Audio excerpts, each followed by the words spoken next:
Technique ক্লাসে সকলকে স্বাগত। আজকের আমার আলোচ্য বিষয় 2026 সালের সপ্তম শ্রেণীর দ্বিতীয় পর্যায়ক্রমিক মূল্যায়নের অঙ্কের সেট ওয়ানের প্রশ্ন এবং তার উত্তর। তোমার দ্বিতীয় পর্যায়ক্রমিক মূল্যায়নের পূর্ণমান থাকবে 50, সময় পাবে তোমরা 1 ঘন্টা 30 মিনিট। তোমাদের এর আগে দ্বিতীয় পর্যায়ক্রমিক মূল্যায়নের বাংলা, ইতিহাস, ভূগোল এবং বিজ্ঞানের প্রশ্ন এবং তার উত্তর করিয়েছি। তোমরা যারা যারা দেখোনি তার জন্য লিঙ্ক ডেসক্রিপশন বক্সে আছে, তোমরা সেখান থেকে দেখে নিতে পারো। তোমাদের এই প্রশ্নোত্তর পর্ব শুরু করার আগে বলে রাখি, তোমরা যারা চ্যানেল নতুন আছো তারা অবশ্যই চ্যানেলটিকে সাবস্ক্রাইব করে দিও এবং পাশে থাকা বেল আইকনটি প্রেস করে দিও। তাহলে আমরা চলে আসছি প্রশ্নোত্তর পর্বে। দেখো, প্রথমে আমরা চলে আসছি গ্রুপ এ তে। নিম্নলিখিত প্রশ্নগুলির প্রতি ক্ষেত্রে সঠিক উত্তরটি নির্বাচন করো। প্রথমে 1.1 কি আছে? 1 - 3x² y² + 2xy দ্বিচল বিশিষ্ট ত্রিপদী সংখ্যামালাটি x² ax এবং x⁻0 এর সহগের যোগফল কত? ঠিক আছে, তাহলে x² এর সহগের যোগ আগে দেখতে হবে, তারপরে x এর সহগ দেখতে হবে, তারপরে x⁻0 এর সহগ দেখতে হবে, দিয়ে তার যোগফল নির্ণয় করতে হবে। দেখো এর উত্তরটা দেখো, এর যোগফল হচ্ছে -3y² + 2y + 1। কি করে এলো -3y²? দেখো, আমার তো এই সংখ্যামালা দেওয়া হয়েছিল। প্রথমে আমরা দেখো x² এর যদি আমরা সহগ বের করি, x², এই দেখো x² দেখতে পাচ্ছ, x² ছাড়া আর কি আছে? দেখো -3y² আছে, তাহলে -3y² বসে গেল। তারপরে দেখো x আছে, এবার এই যে x দেখতে পাচ্ছ তোমরা এখানে, এই যে তোমার x দেখতে পাচ্ছ, x এর সহগ কি আছে? +2y, +2y, ঠিক আছে, তাহলে +2y বসে গেল। আর x⁻0 মানে 1, তাহলে 1 এর সহগ 1 +1, তাহলে এটাকে যদি আমরা সাজিয়ে লিখি 1 - 3y² + 2y, অর্থাৎ এখানে যে অপশনে বি আছে, বি হচ্ছে সঠিক উত্তর। তারপরে দেখো, দুটি পরস্পর সমান্তরাল সরলরেখা একটি ভেদকের মাধ্যমে ভেদিত হলে যে দুটি বিন্দু পাওয়া যায় তাতে যথাক্রমে কত জোড়া অনুরূপ কোণ ও কত জোড়া একান্তর কোণ থাকে? তো দেখো, দুটি পরস্পর সমান্তরাল সরলরেখা একটি ভেদকের মাধ্যমে ভেদিত হলে যে দুটি বিন্দু পাওয়া যায় তাতে অনুরূপ কোণ 4 জোড়া ও একান্তর কোণ 2 জোড়া থাকে, অর্থাৎ অপশন এ যেটা আছে সেটা হচ্ছে সঠিক উত্তর। ঠিক আছে, এবার দেখো শূন্যস্থান পূরণ করতে বলেছে, সবকটি করতে হবে। 1 × 2 = 2। 2.1 কি বলেছে? সময়। সময় মানে কি, কি ভাগ কি? তো সময় মানে হচ্ছে দূরত্ব বাই গতিবেগ। 2 নম্বর দেখো, a + b² + a - b² = dash আছে, তাহলে এটা হচ্ছে 2 × a² + b² এর সূত্র, সেটাই আমরা পেয়ে গেছি, তো শূন্যস্থানে সেটাই লিখে এলাম। এবার দেখো 3.1 সত্য মিথ্যা নির্ণয় করতে বলেছে। 1 × 2 = 2। ত্রিভুজের সর্বসমতার শর্ত SSS SAA ASA SAA, তো সত্য মিথ্যা নির্ণয় করতে হচ্ছে, তো এটা হচ্ছে মিথ্যা। 2 নম্বর দেখো 3.2, ত্রিভুজের শীর্ষবিন্দু এবং তার বিপরীত বাহুর মধ্যবিন্দুর সংযোজক সরলরেখাকে বলে ত্রিভুজের মধ্যমা এবং তারা সমবিন্দু। তো এটা হচ্ছে একদম সত্য, তাই জন্য এখানে সত্য লেখা হয়েছে 3.2 এ। ঠিক আছে, এবার দেখো 4 দাগের প্রশ্ন কি আছে? যে কোনো দুটি প্রশ্নের উত্তর দাও। √1/4 + √1/9 - √1/16 - √1/15। সরি, এটা 15 নয়, 25 হবে। ঠিক আছে, √25 এর মান বের করতে হবে। দেখো, তাহলে √1/4 মানে √1/1/√4, এরকম ভাবে প্রত্যেকটা √1/1/√9 এরকম লিখি। তবে √1 মানে 1 আমরা জানি, √4 মানে 2, √9 মানে 3, √16 মানে 4, √25 মানে 5। তাহলে আমাদের হলো 1/2 + 1/3 - 1/4 - 1/5। এবার 2, 3, 4, 5 এর লসাগু আমরা যদি বের করি তাহলে 7 পাবো। তো 60 হচ্ছে লসাগু, তাহলে 60 যদি 2 দিয়ে 60 কে ভাগ করি তাহলে আমরা পাবো 30। তো 1 × 30 + 2 একই হবে, 3 দিয়ে 60 কে ভাগ করব, তাহলে 1 × 20 - 1 × 15 - 1 × 12, এটা করে পেলাম। 4 দিয়ে 60 কে ভাগ করব, 5 দিয়ে 60 কে ভাগ করে 12 পেলাম। ঠিক আছে, এভাবে 15 আর 12 পেলাম। এভাবে যদি আমরা করি তাহলে 30 + 20 - 15 - 12 উপরে থাকছে লবে, আর হরে 60 থাকছে। তো 50 - 27 মানে 23/60। সুতরাং নির্ণয় ফলাফল হচ্ছে 23/60, এটা হচ্ছে সঠিক উত্তর। পরের প্রশ্নে চলে যাবো। দেখো, এক্স কে দুটি বর্গের অন্তররূপে প্রকাশ করতে বলেছে 4.2। দেখো, এক্স কে দুটি বর্গের অন্তররূপে প্রকাশ করলে আমরা কি পাবো? এক্স কে আমরা এভাবে লিখতে পারি, x × 1 লিখতে পারি। এবার দেখো x × 1 যদি লিখি, এটাকে আমরা a ধরবো, এটাকে ধরবো b। a b যে সূত্র আছে সেই সূত্রে আমরা পেয়ে যাবো, অর্থাৎ a + b/2 এর হোল স্কোয়ার - a - b/2 এর হোল স্কোয়ার। তো এখানে এ হচ্ছে এক্স আর বি হচ্ছে 1, তাহলে এক্স প্লাস 1/2 এর whole square minus x minus 1/2 এর হোল স্কোয়ার, তাহলে দুটি বর্গের অন্তরূপে আমরা পেয়ে গেলাম হচ্ছে এক্সকে। এবার 4.3 দেখবো আমরা। দেখো 2x মাইনাস 1/x সমান 4 হলে এক্স স্কোয়ার প্লাস 4x স্কোয়ারের মান কত? দেখো এর উত্তরটা কি, 2x মাইনাস 1/x সমান যদি 4 হয়, এবার দেখো এখান থেকে যদি আমরা 2x মাইনাস 1/x থেকে যদি 2 কমন নিই, তাহলে এখানে থেকে গেল এক্স, আর কমন যেহেতু নিয়েছি তাহলে আমাদের হরে হয়ে গেল 2 গুণ হয়ে গেল। মানে উপরে যদি আমরা 2 নিই, লবে যদি আমরা 2 আনতে চাই, জিনিসটা এরকম, আমরা উপরেও 2 দিয়ে গুণ করছি প্রথমে, নিচেও 2 দিয়ে গুণ করছি, 2/2x, 2/2x মানে 1/x। এবার আমরা 2 কমন নিচ্ছি, বুঝতে পেরেছো?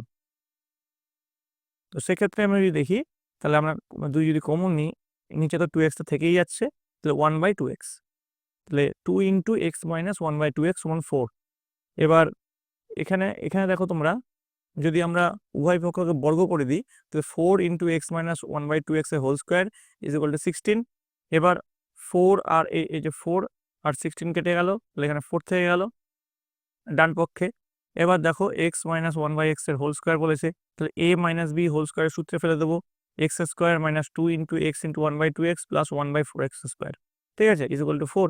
তাহলে এবার দেখো এখানে আমরা কি পেলাম, 2x কেটে গেল, তাহলে আলটিমেটলি আমরা এটা পেলাম x square plus 1/4x square is equal two 4। আর এখানে যে মাইনাস ওয়ানটা, এখানে যে মাইনাস ওয়ানটা হলো, এই যে মাইনাস ওয়ানটাকে আমরা এদিকে পাঠিয়ে দিলাম, তাহলে প্লাস 1 হয়ে গেল, তাহলে x square plus 1/4x square is equal two 5 হলো।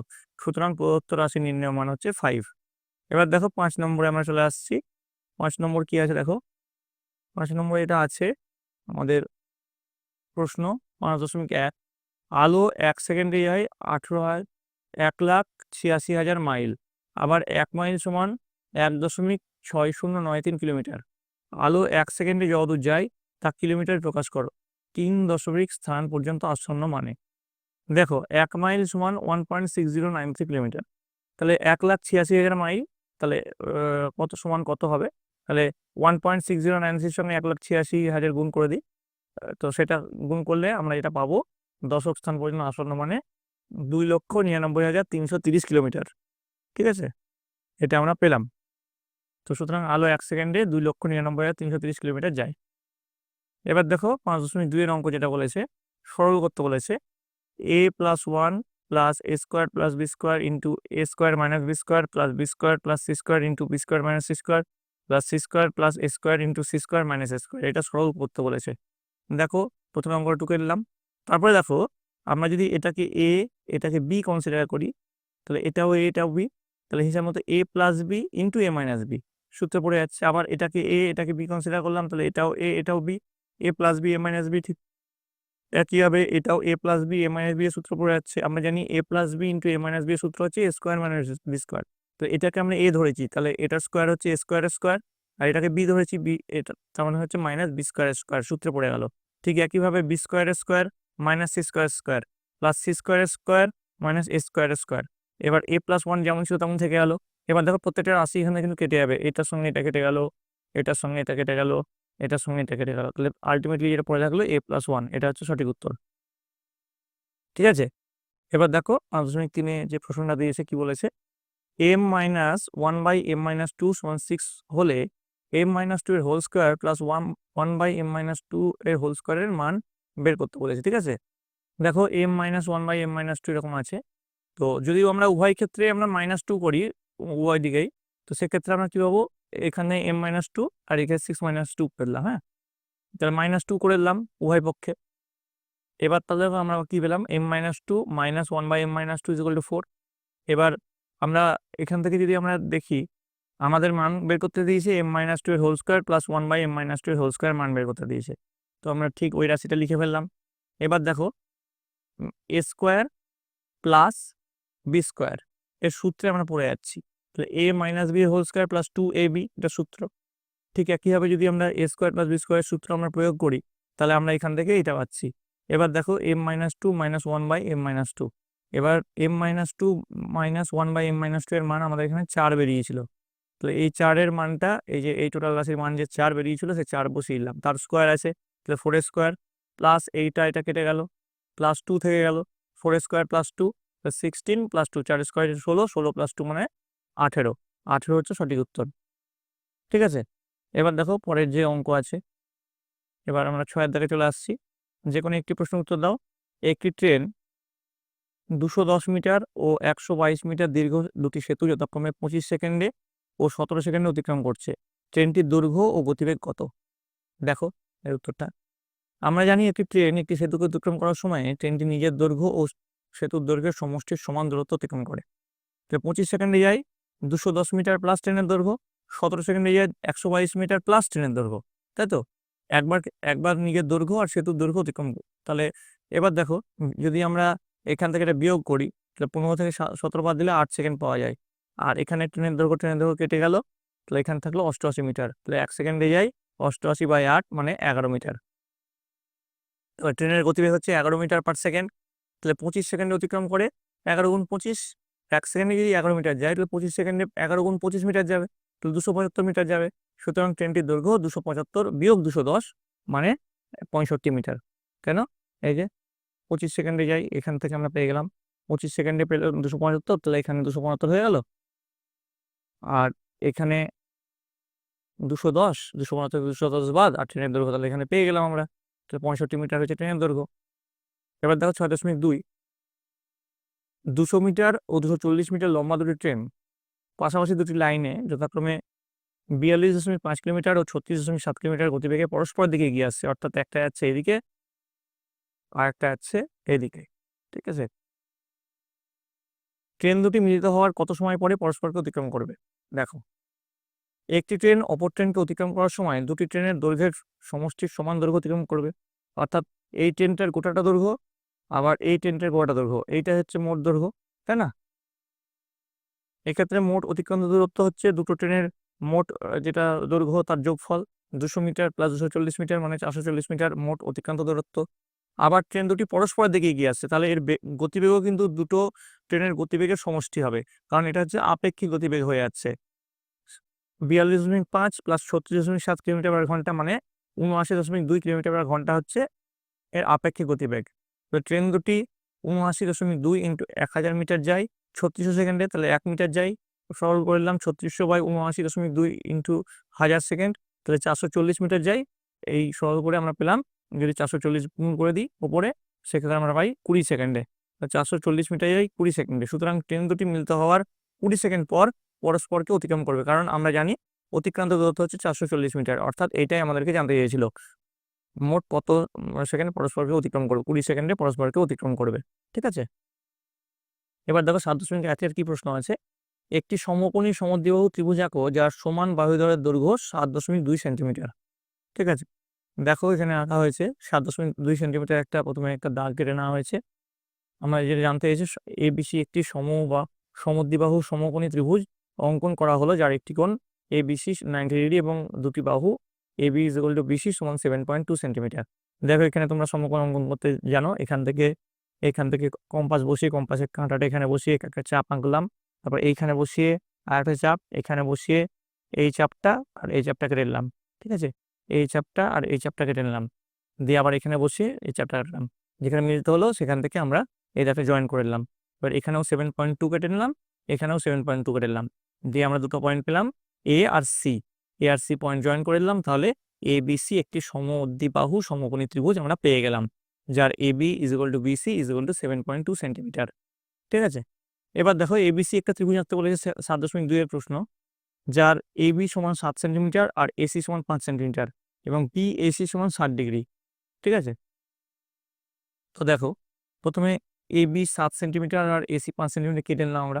এবার একটা 60 ডিগ্রি কোণ অঙ্কন করলাম। 60 ডিগ্রি কোণের অর্থ হচ্ছে এখান থেকে একটা চাপ, যেখানে ছেদ করলো সেখান থেকে একটা চাপ, দিয়ে এটা হচ্ছে 60 ডিগ্রি, দিয়ে এখানে যে একটা পয়েন্ট একটা লাইন ড্র করলাম, সেই লাইনে গিয়ে এসি 5 সেন্টিমিটার, সেই 5 সেন্টিমিটার কেটে নিলাম। ঠিক আছে, আবার এখান থেকে গিয়ে তোমাদের এখানে মাপ নিয়ে কম্পাস দিয়ে মাপ নিয়ে এখান থেকে 7 সেন্টিমিটার কেটে নিলাম, দিয়ে দিয়ে আমরা এখানে সি আর বি যে দুটো বিন্দু পেলাম সেই দুটো বিন্দুকে জয়েন করে দিলাম, তাহলে আমরা এ বি সি পেলাম, যার এবি সমান 7 সেন্টিমিটার আর এসি সমান 5 সেন্টিমিটার আর কোণ বিএসি সমান 60 ডিগ্রি। ঠিক আছে, আশা করি তোমরা সবাই বুঝতে পারছো। যদি কোথাও বুঝতে সমস্যা হয় কমেন্টে কিন্তু অবশ্যই তুমি জানাবে। ঠিক আছে, গ্রুপ বি তে চলে আসছি আমরা। দেখো গ্রুপ বি, গ্রুপ বিতে দেখো শূন্যস্থান পূরণ আছে, কি আছে, -10x - 2x সমান কত? দেখো গ্রুপ বিতে আসছি, তো -10x - 2x সমান -12x। তারপরে দেখো কি আছে 2 নম্বর, x⁻0 × y সমান, তো আমরা জানি x⁻0 মানে 1, তো কোনো কিছু টু দি পাওয়ারে যদি জিরো জিরো থাকে তার ভ্যালু হচ্ছে 1, তাহলে 1 × y সমান y, তাহলে উত্তর হচ্ছে y। তারপরে দেখো এর গাণিতিক চিহ্ন মানে, এর গাণিতিক চিহ্ন হচ্ছে আসন্ন মান, ঠিক আছে। 4 নম্বরে চলে আসছি, 5:8 আর এখানে -64 কি হবে? তো এখানে হবে 40:64, কারণ হচ্ছে 5/8, 5:8 মানে 5/8, আর এখানে -64 ধরে নিলাম x/64 আছে, ধরে নিলাম সমান সমানের এদিকে, তো 64টা কোন দিকে যাবে? 64টা উপরের দিকে যাবে, তাহলে 5 × 64/8 মানে 40, ঠিক আছে, তাহলে 40 হচ্ছে সঠিক উত্তর। এবার দেখো 2.1-এর যে প্রশ্ন আছে, নিচের প্রশ্নের উত্তর দাও। 2 × 5 = 10। সুমিত 2টি খাতা 14 টাকায় কিনেছে, 7টি খাতা সে ক টাকায় কিনবে? সোজা প্রশ্ন, সুমিত 2টো খাতা কিনে 14 টাকায়, 1টি খাতা কিনে 14/2 টাকায়, সরল অঙ্ক। তাহলে ঐকিক নিয়মে যদি আমরা সমাধান করি তাহলে কি পাবো? একটি খাতা 14/2 টাকায় কেনে, আর সুমিত 7টি খাতা কেনে 14 × 7/2 টাকায়, মানে 49 টাকায়। সুতরাং 7টি খাতা সে 49 টাকায় কিনবে, ঠিক আছে। ঐকিক নিয়মে কিন্তু আমরা 49 টাকা উত্তর পেলাম। এবার দেখো 2 নম্বর অঙ্ক কি আছে, আমার বয়স 12 বছর ও আমার বাবার বয়স 42 বছর, দুজনের বয়সের অনুপাত কত? তো 12:42 করলেই হয়ে যাবে, তাহলে 12/42 মানে 2/7।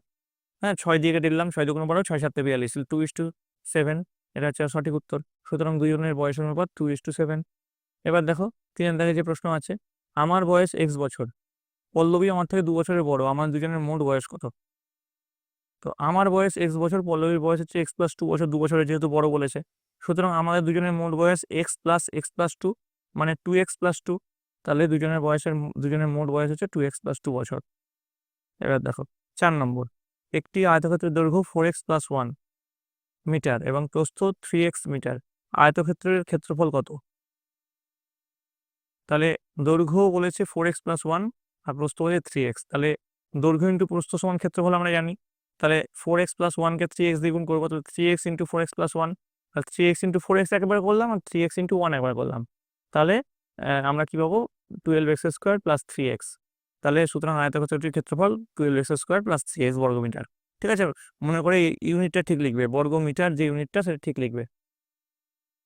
তারপরে বলেছে 5 নম্বর, ত্রিভুজের সর্বসমতার শর্তগুলি লেখো। খুব ইম্পর্টেন্ট প্রশ্ন, অনেক স্কুলে কিন্তু এই প্রশ্নটা আসতে চলেছে, ত্রিভুজের সর্বসমতার শর্ত। তো আমরা জানি বাহু বাহু বাহু SSS, বাহু কোণ বাহু SAS, কোণ বাহু AAS, আর সমকোণ অতিভুজ বাহু বা RHS, এই 4টে হচ্ছে ত্রিভুজের সর্বসমতার শর্ত। চলে আসছি পরের প্রশ্ন, 36কে দুটি বর্গের অন্তররূপে প্রকাশ করো। এর আগে করালাম x কে দুটি বর্গের অন্তররূপে প্রকাশ, এখন 36কে করাচ্ছি। তো যখনই এরকম আসবে অঙ্ক, তখনই তোমার মনে রাখবে দুটোর গুণফলে ফার্স্টে প্রকাশ করতে হবে। যেমন x কে x × 1 এ করেছিলাম আমরা, 36কে তাহলে কিসে করব? 4 × 9 = 36 করে দেবো, ঠিক আছে। 4 × 9 = 36 করলাম, তাহলে এটা হলো a, এটা হচ্ছে b, a + b এর হোল স্কোয়ার, a + b/2 এর whole square minus a - b/2 এর হোল স্কোয়ার। তাহলে 36কে দুটো বর্গের অন্তররূপে প্রকাশ করলাম। এখানে 4 × 9 না করে 9 × 4 করতে পারো, তো সেক্ষেত্রে এখানে সমস্যা হবে না, ঠিক আছে। তাহলে 9 + 4/2 এর হোল স্কোয়ার মাইনাস 9 - 4/2 এর হোল স্কোয়ার।